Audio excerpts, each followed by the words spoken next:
I want to talk a little bit about our growth plan and how you plan for the future. And you might say, well, who is this about, Dr. Collins? Who is this for? Well, it's for you. You, number one. I mean, everybody in your community can use this, your neighborhood where you live, the civic groups, your church leaders, church organizations, life insurance agents need to know what I'm talking about, including financial advisors. They need to know.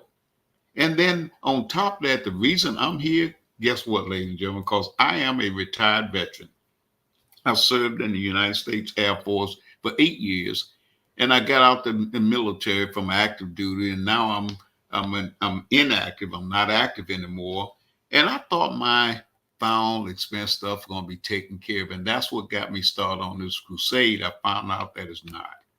So most people also, if you've been rejected before or denied life insurance because of health issues, whether you was obese, whether you was a smoker, where you had your age was too old, or something that health issues that kept you from getting on here, well then yeah, you need to be listening up too, because this applies to you as well.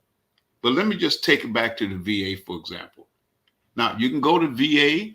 This is U.S. Department of Veteran Affairs and USA. You go to governmentva.gov. I think that's a website. I'll give it to you in a second. But most people, I don't know, did you know that over 60% of all veterans, they think that the VA will pay for their funeral or their cremation service? Did you know that? Most veterans think that. Guess what? That's not true. They don't pay for your burial services or your cremation. Hmm, you surprised? Well, how about this one? Did you know that 6 out of 10 veterans also think that the VA provides a free casket for their funeral? Hmm, that's not true either. I thought they did. They don't provide any of this for you.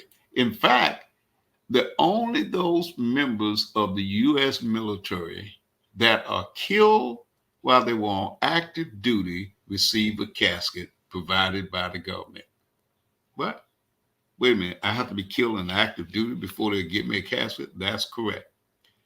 Now, let's go here, and you can go out here to the VA website again and check it. Here's the burial allowance. Look at this. The amount for service connected debt. Now, this is in the service connected. Okay, somehow. The maximum burial allowance they're going to give you for a veteran that dies on or after September the 11th, 2001. Yep, you're right. That's when it changed, September 11th. Went up to $2,000. Now, any veteran that died before September 11th is $1,500. So we're not going to worry about that because though you listen to me right now, you still here. So you would fall in the $2,000 category.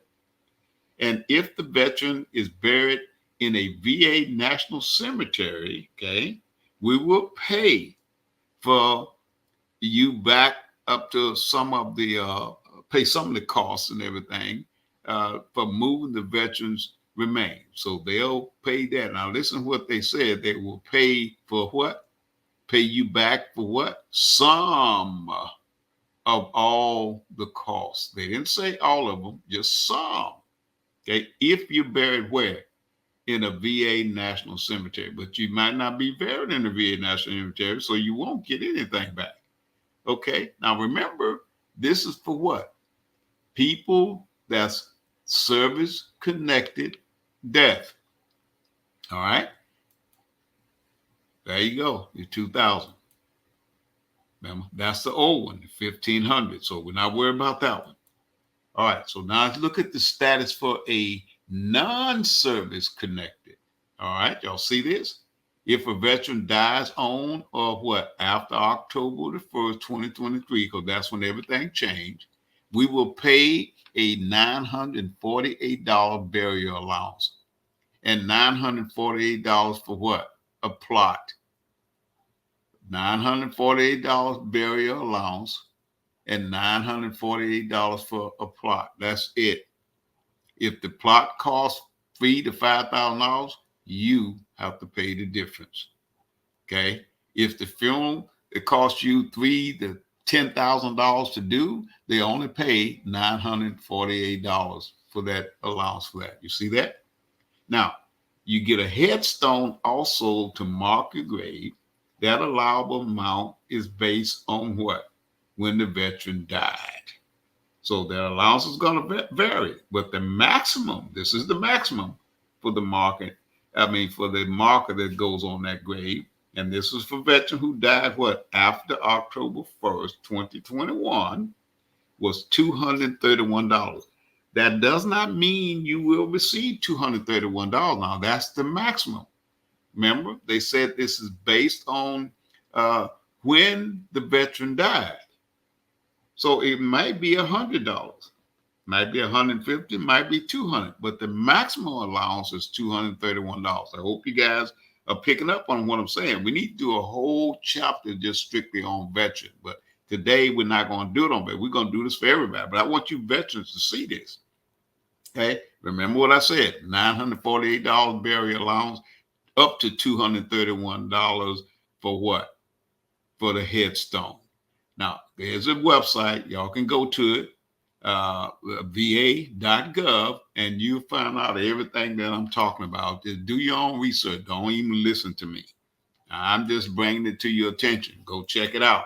So, who's this plan good for? Step one, and why we should be really, really looking into what I'm talking about. This is what got me going. I'm a veteran, so I started looking into it for myself.